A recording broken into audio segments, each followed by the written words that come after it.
Hi. Hi, everyone. Good to see you again. I'm pumped for today because we have our very special guest joining us, and I can't believe he said yes to us. It's Neil Patel, and he is an amazing SEO expert. I don't know what exactly he wants to call himself, but I know Will is like, his hands are a little bit clammy right now because this is something that he's been really looking forward to. Perfect. Thank you, everyone, for joining as you're coming in.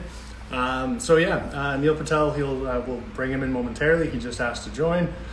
And I think if you were to look at people in the SEO space, Neil Patel would qualify as royalty. So we are unbelievably honored to have him join us. Yes. And maybe we should quickly give like an introduction to what SEO actually is. I think a lot of people have this like assumption that SEO is something they don't understand or they can't do, when in fact there's a lot to it. So maybe if you want to just give like a user's entry of SEO before we have Neil. Absolutely. So SEO is an acronym. It stands for Search Engine Optimization. It is obsessed with effectively the question of how do I come up in search engine results, or how do I show up on Google, and more so now on Amazon Alexa voice searches. How do I show up in the places that my users are looking for? If you're a sushi restaurant, how do you show up when someone does a search for sushi restaurant? If you're online gambling, how do you do a search? How do you show up in the right places? So it's being fanatical about figuring out that puzzle, the Google puzzle, the Amazon puzzle, and Bing puzzle, how to show up in the right places at the right time, and then capture business as well as effectively as possible. And Neil has, turns out, 7 offices that do exactly those kinds of things. We as an agency also do a whole lot of those kinds of things. So we're very honored to be able to learn from Neil and get some insights into what people should be doing, what they shouldn't be doing, what's working and what's not working on the internet and getting found.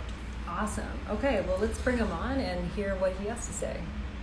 I feel like we need a drum roll.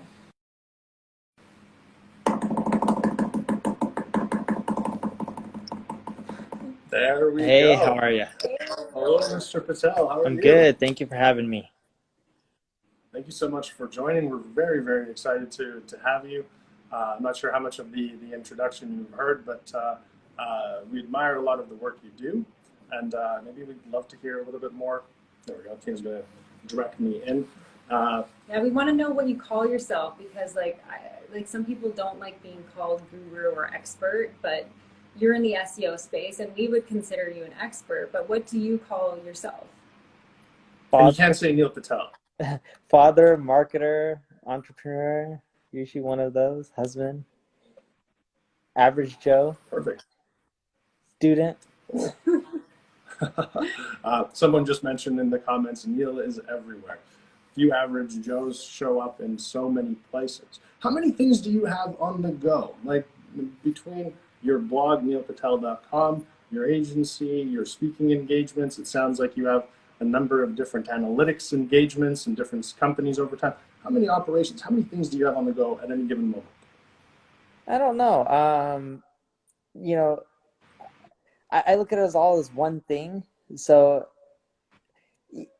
over the years, I've built my personal brand. I never tried to build my personal brand. And then my co-founder, Mike Camo, took that brand and then monetized it. So whether that's through speaking, ad agency, whether it's through software, the way I look at it is I just try to do one thing. And that one thing is help people get more traffic and sales to their website. More so even just traffic, right? I just really try to help people get traffic because if they get the right kind of traffic, they'll generate more sales. And I don't care if they're getting that information from YouTube, reading a blog article, downloading one of my free training courses. So like a lot of people charge for courses. I released a course called SEO Unlocked a month and a half ago. It's fully free, 7 weeks of training, worksheets, PDFs that teach you SEO. Then less than a week ago, I just released, technically on Tuesday, I released another course called E-commerce Unlocked, where I teach you how to do e-commerce marketing, 100% free. So I just try to give away a ton of information. I try not to ask for anything in return. And my goal in life is just to help educate and teach others. And Some people may end up just consuming information. Some people may email me out for asking me for advice, and I'll try to respond and help them out. Some people may hire my agency, right? Whatever it may be, I just always try to help others. Fantastic. What's your vision? Where is this all going? What's your goal in life? I don't really have a goal other than to help people. So some people are like, I want to make a ton of money. And I'm just like, money's great, but making more money doesn't necessarily make you happier. People don't need multi-million-dollar homes. They don't need fancy cars. I believe living a simple life and just being peaceful and happy and content is good enough. I enjoy doing things like walking with my wife every single day and walking with my daughter as well. So my wife and my daughter and I, we go for at least a mile or 2 mile walk every single day, and usually we'll either do 2 or 3 of them a day. So things like that make me very happy, and it doesn't take much time. That's, let's say, an hour out of my day in total, right? Uh, but I don't have a goal. Like, my goal isn't to necessarily create some sort of massive movement and be remembered when I pass away. It's more so to live my life, enjoy it with my family, and try to help out as many people as possible and try to do it in a selfless way. Yeah, I love that. You have a servant mentality, and to have a strong brand, you need to have a servant mentality. And I absolutely love that about you, Neil. And I know people are here to learn about SEO, and that's your specialty. So, like, somebody that wanted to up their SEO game, what advice would you give to them? The best thing to do is start your own site. You can easily do that on WordPress and optimize it yourself. There's plugins out there like Rank Math, Yoast, all-in-one SEO that'll help. But create your own content, promote it. Email people that you link to, asking them to share your content on the social web. Collect emails. Email those people every time you have a new blog post. Those little things will help you get better at marketing, and it's much better than if you're just reading and reading. And yes, I know there's a ton of content out there, but content without the execution or the ability to learn how to execute and implement those strategies and tactics is useless. Perfect. You're just a constant student, just consuming if you're not implementing, right? Exactly. Out of curiosity, you mentioned WordPress. We often get that question: which platform is the best platform for SEO? Is WordPress a preferred platform? If someone has a Squarespace or a Wix website, are they at a disadvantage? I don't think they are. So if you go back in time 5, 6, 7 years ago, sure. But whether you're on Shopify or BigCommerce, they all know SEO is important. Whether you're on Wix or whether you're on WordPress, they all know it's important. The reason I recommend WordPress is you can get started for pretty much free, other than the hosting aspect, or you can do a WordPress.com site. Wix may have a free plan as well, but Wix has made some amazing changes over the years to make their platform much more SEO friendly.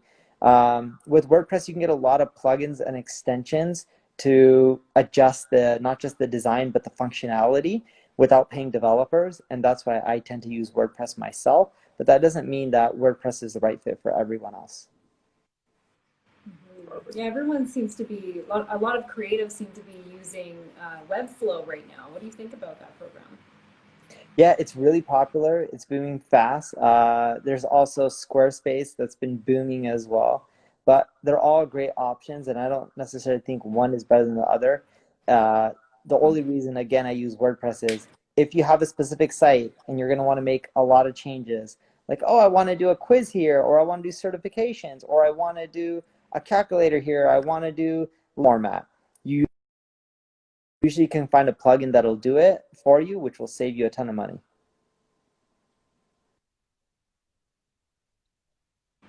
Perfect. Okay. We have a couple questions from the audience. So I think since you like helping others, maybe we can Let's go see for what it. they have to say. Let's have a look here. There we go. So the first one is, how did I start my career? So, Neil, What was that? yes. Yeah, how Neil started his career in digital marketing. How did you start? How did you begin? How did you get Sure. interested in So this? the way I got started into digital marketing was back in the day when I was 15 and a half, I was picking up trash and cleaning restrooms for a living. And the shitty job was at a theme park, but beggars can't be choosy. I was blessed to have a job. And at that time, I was like, I want a better, high-paying job. One day, my goal is to make $100,000 a year. So I realized working at a theme park at $5.75 an hour, $5.75, there was no way I was going to get anywhere near there, especially after taxes. So I was like, you know what? I'm going to go and find a job. So I went to monster.com, tried to find a job. I couldn't find one, but I realized they were publicly traded and they're making a ton of money. So I was like, hey, why don't I just create my own job board? I can't find a job, so let me just copy them. So I paid some people on some web forums. There was a forum called Web Hosting Talk. I found some developers on there. They created a site for me for like $1,000, which took me forever to pay for because you don't make a lot picking up trash. And I wasn't doing it full time because I was still in school. I took that money, paid someone, popped up a job board, and little to no people came on my website. And it quickly made me realize you have to do something called marketing, right? I was like, man, no one's just going to come to my website. So I had to learn it. I got good at it, and I got traffic. I still didn't make any money, but I got traffic at least when I was a little kid, and that's how it all started.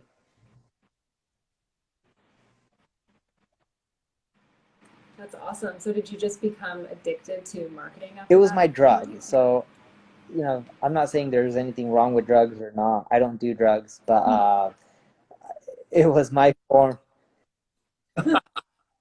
That's not Yeah, this kind of talk. Don't worry about it. it was my form of drugs. Like, I don't know what it is to be like an addict, but I was addicted to traffic and just getting more and more of it.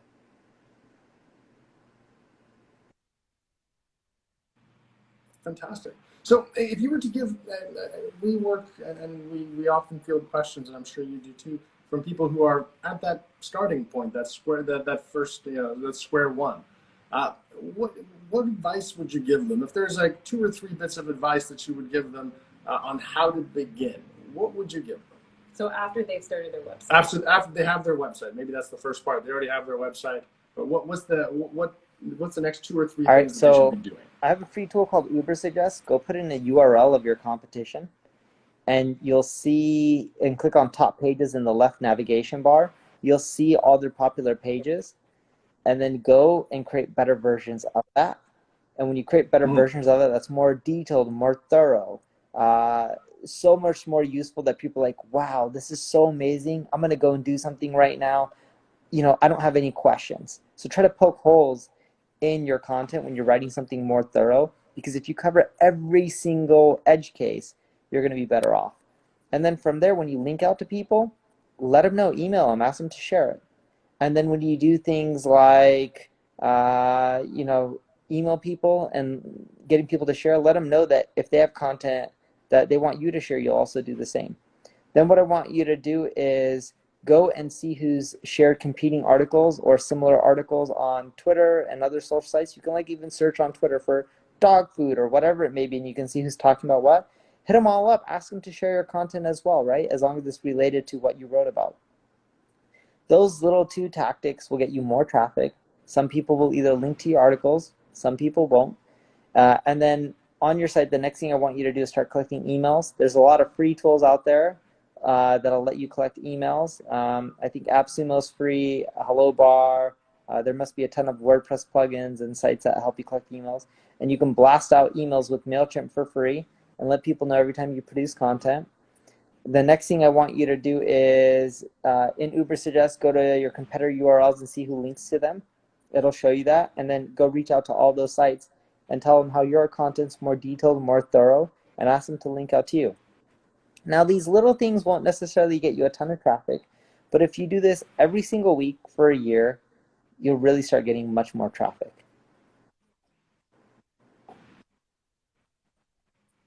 Perfect. Love it. So you're big on like the 1%, like doing one thing every Yeah. day. It's like Dave Brailsford said, it's all about marginal gains, right? He's a British Perfect. cycling coach, Tour de France. His team won it, I think, 6 times or something like that.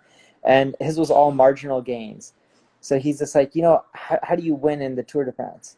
Well, if a bike rider has a more comfortable seat, they're much more likely to do better off in the long run versus if they're sitting on something that's rock hard or like a pole, right? You're not going to be that comfortable. If your shoes are comfortable, you're much more likely to pedal longer than if your shoes are hurting your feet and squishing your toes. If you had a good night's sleep, you're much more likely to have the energy to keep biking the whole day versus if you have a terrible sleep. So maybe your pillow or your mattress can affect your sleep. So Dave Brailsford had this concept of it's all about marginal gains. If you do a lot of little things correctly, that may give you a 0.5% or 1% lift. It may not seem like a lot, but if you do 10 of them, that could be a 5 to 10% lift. That could be enough to beat your competition. And the same goes with marketing. If you do a lot of little things right, it'll add up, and that's how you beat your competition. And one of the biggest ways in marketing, no matter what you do, is to always put your visitors first and do what's best for them. Because that's what not only allows you to win, but that's what allows you to build trust and, more importantly, a brand. And if you look at the biggest companies in the world, it's not that they're ranking #1 on Google. It's not that they do the best paid ads or anything like that. It's not that they may have the best content or mediocre content. It's that they built an amazing brand through something, whether it's amazing product, amazing service. It could be amazing content, but it's typically because they're putting people first and helping them solve their problems. Beautiful. Perfect. Absolutely beautiful. So those three suggestions. Let me just summarize them. So Uber Suggest. I know that's something that you're part of as well. So definitely for everyone watching now and later on, go to Uber Suggest. It's a fantastic tool. Take a look at what your competitors are doing, what some of the suggestions are, some of the suggested keywords. It's a really good place to start, and then start collecting information and collecting email addresses, and then make sure to, so that point #3 will be always put your visitors first. Make sure that you actually provide the right kind of information that they're looking for. Keep watching how you can improve that. Those marginal gains will make a huge impact over time. So awesome advice. We're getting more and more questions, but I have one more question I'm going to ask before maybe we switch over to that. That is, how important is a good brand to SEO? How important is branding? We do a lot of brand work, and I'd love to hear from you what your opinion is on a good brand. So Eric Schmidt, the ex-CEO of Google, once talked about how brands are a great way to separate the good companies out from the bad, right? He used the term cesspool. How you take the good companies out of the cesspool and you look to see if they have a strong brand. Matt Cutts, the ex-head of web spam for Google, also talked about how brands are extremely important and how Google understands that, hey, New York Times, IRS, Wikipedia over here on one side and Joe the plumber on this other side. So the reason these guys are all looking at brands is with things like fake news and people saying wrong information and putting it out there, Google doesn't want to put that highly up on the organic results. And the reason being is if you search for an article that teaches you how to solve one of your health issues and it is actually wrong, it can hurt you as an individual. So they want to make sure not only you're an expert, do you have the authority, do you have trust, but you'll find that the brands tend to do better because they know a CNN or a New York Times or Wikipedia or a Nike or a Dropbox or some of these big companies are less likely to put out fake information, and they're more likely to fact check, which ensures that people are not being hurt. Brands are extremely important. It's a huge aspect of Google's algorithm. And I believe myself that branding is actually a bigger impact to rankings than even backlinks.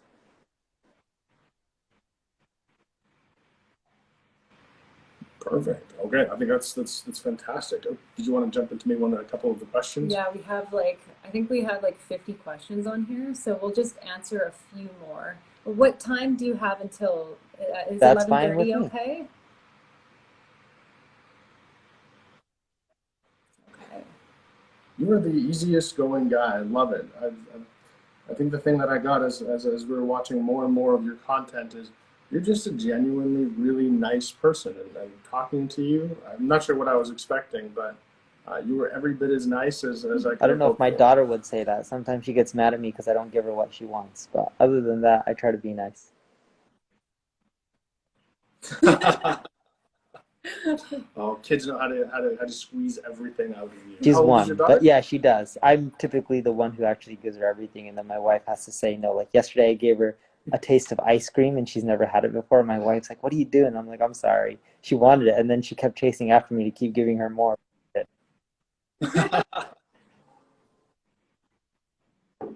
We have a 2-year-old and a 10-month-old, so I really, It's hard to say really, no. yeah, it's hard to say no, and they are so good at asking for things. All right. Well, So, I know Dot, and she's coming on our live in the future, and she's has a few questions, but I thought we should start with this. She says, where are you speaking next, Neil? And also, how much do you get paid for speaking Sure. So engagements? I don't know where I'm speaking next. I've slowed down on the speaking engagements. Some are going to end up moving to virtual. There's events like ManyChat that I was supposed to speak at. There was an event that in Indonesia, I think it was Indonesia, Jakarta, that I ended up doing virtual. Um, I just got a contract to speak in Europe next year. I don't know if I'll end up signing it. I'm supposed to speak in Milan later this year. I think that'll end up turning into virtual as well. As for what I charge, it ranges drastically, but right now most of my speaking engagements are virtual, and I'm not really charging or doing anything because I'm just staying at home with the family. So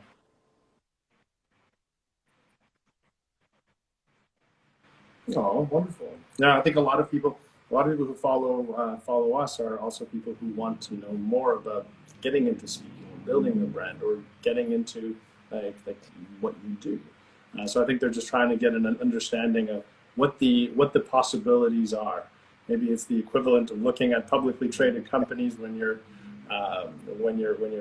cleaning amusement parks and hoping to so if dream you're big. just starting off, So, you all right, then a couple more if questions you're here. just starting off, you probably can get speaking engagements for sadly zero, but as you build up your reputation, you can probably start charging a few thousand to 5,000. And then what you'll find is there's not much of a difference between charging from 5 to 10 grand. And then if you start having a real audience and you can help with ticket sales, you can get 25, 50 grand. It takes a little bit of work to get to like 25 to 50. And then the ultra successful, well-known speakers like the Gary Vaynerchuk's can charge like two, three, 400 grand. But if you build up a brand like mine, you're probably looking at 10 on the low end. If you decide to take those, you probably can get 25, 30 all day long, and you can go up to 50 to 100 max.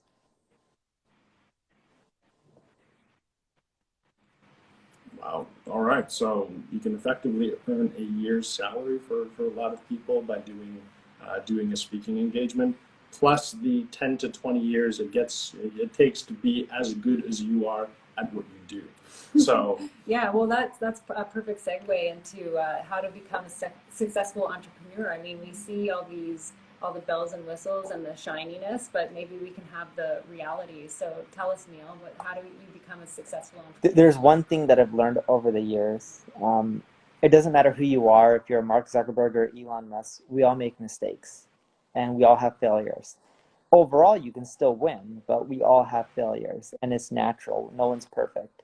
One thing that I've learned over the years is it doesn't matter who you are, you'll make mistakes, but if you can learn from that mistake and avoid making it over and over again, eventually you'll know what not to do.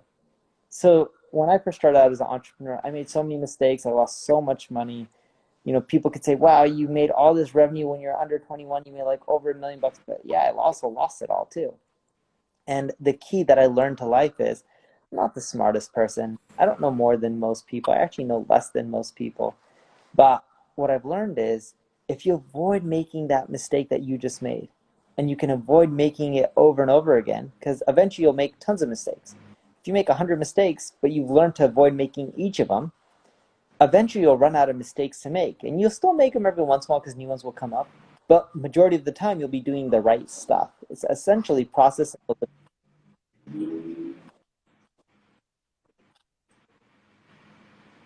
fantastic. Okay, I think that's so tenacity, and learning from every mistake that we make. I love that. Beautiful. Absolutely. All right. Out of curiosity, what tools do you use? I'm not sure how much client work you do these days, or when the last time you went to do more client work.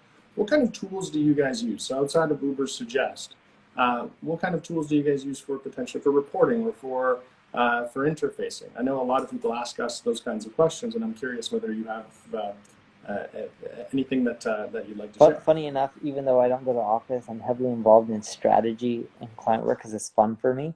So I know we use Google Data Studio quite a bit, Google Analytics. We use Supermetrics to tie in Facebook data, ad data, etc., from a lot of different places into Google Data Studio.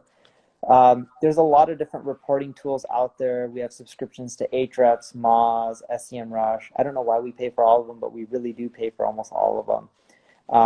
There's a lot of agency ones out there as well, like Bright Edge, Agency Analytics, and the list keeps going on and on. There's a lot of different project management tools out there, like the Saunas of the world or the Basecamps of the world. We're heavy Microsoft users, so Microsoft Teams. I know you are too, because before our call, I heard the ring on one of your phones or computers. Skype is great for communication. Zoom Yep. as well. So those are some of the main tools we use. MarketMuse is another good one that we like, that gives you really good data insights on content. There's a content decay tool by ClickFlow that we like using as well.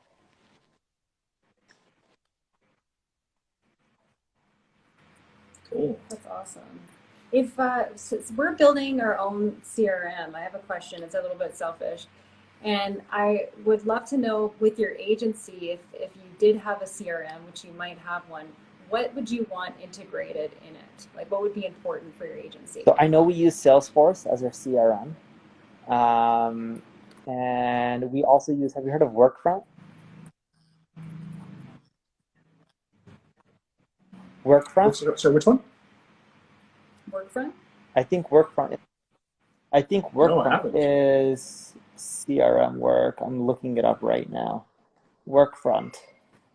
Project management. So that's not a CRM, it's project management. But CRM, we end up using Salesforce. Project management, we use Workfront. But with CRM, Salesforce has all the plugins and extensions and the things we need. The one change I would make, though, is it doesn't lack functionality. It lacks usability. It's hard to create reports, and the amount of money we have to spend on consultants suck. And that's consultants to get Salesforce to work the way we want.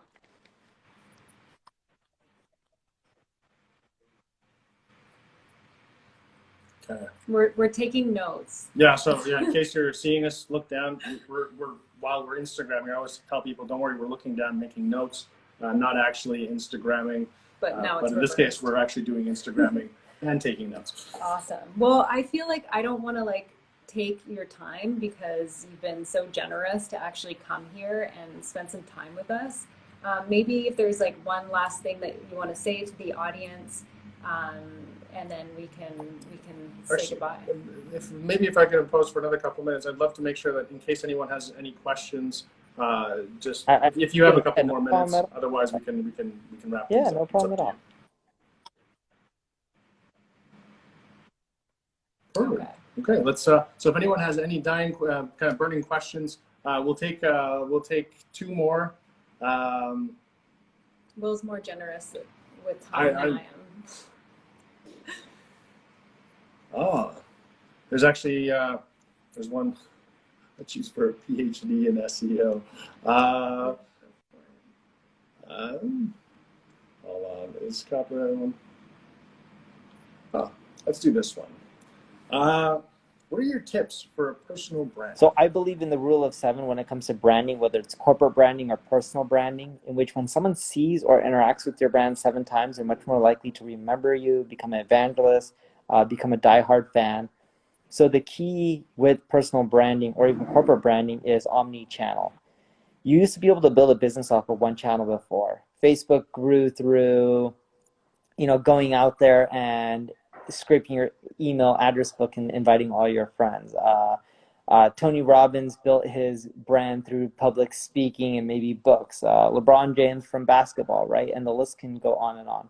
But what's working these days is omni-channel. You do social media, you do content marketing, you do podcasting, you do speaking, you do conferences. It's literally a combination of everything, and just doing it for years and years and years does really well. It takes 3 years to start seeing some traction. You'll really get the results you want after 5+ years. Probably not what people want to hear, but that's the reality of it.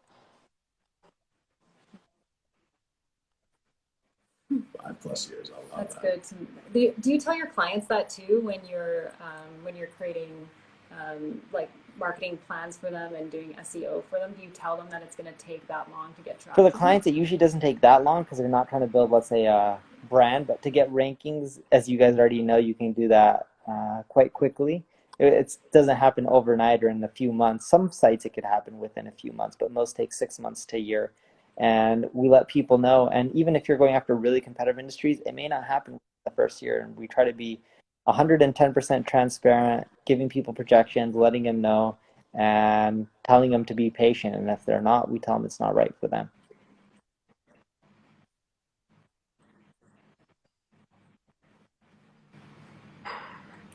Perfect. I love that. All right. Here's the last question, and there we go. What are your My favorite favorite hobbies hobbies? are walking. I walk a lot. Watching Netflix and Disney Plus and Hulu and all those. I love that. Reading. I love reading. Talking to family and friends, hanging out with them. I love basketball, although there hasn't been much sports going on right now during this time. But those are most of my hobbies.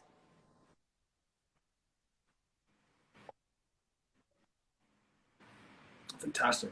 And we'll give you an opportunity. Shameless plug. Anything that anywhere you want to guide people, anywhere that anything you mentioned, your blog neilpatel.com. Definitely check that out. Is there anything else that you'd like to recommend That's good or enough for me, point people towards? neilpatel.com.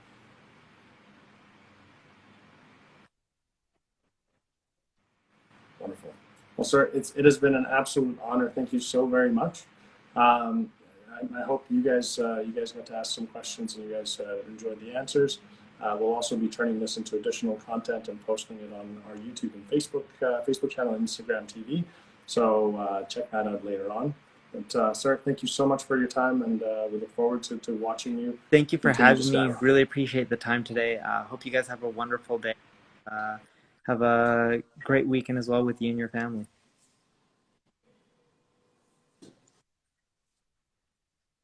Take care. Take care, Neil.